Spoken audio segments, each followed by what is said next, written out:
بك رمضان نرقى بك رمضان عدت لنا رمضان وبقربه عم الأمان ونفوسنا فيه تصان.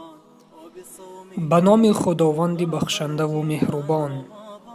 از سهل ابن سعد، خداوند از او راضی باد، روایت است که گفت پیامبر اکرم صلی الله علیه و سلم فرمودند در جنت 8 در است و یکی از این درها ریان نام دارد که از این در غیر از روزه‌دار دیگر کسی نمی دراید.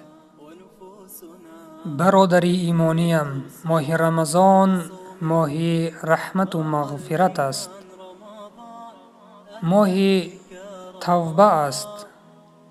این ماه را خداوند بر ما امانت، ارزش و یک فرصت در این ماه به ما داده است تا به سبب داشتن روزه با دروازه ریان وارد گشتن به جنت نصیبمان گردد. پس این نعمت پروردگار را قدردانی بکنیم.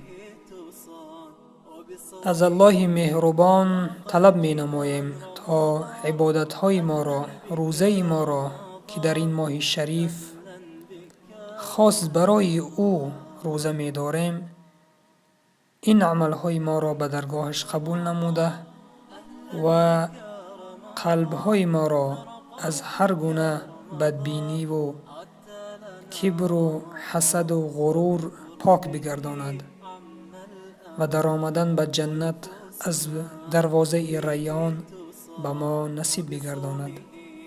السلام علیکم و رحمت الله و برکاته.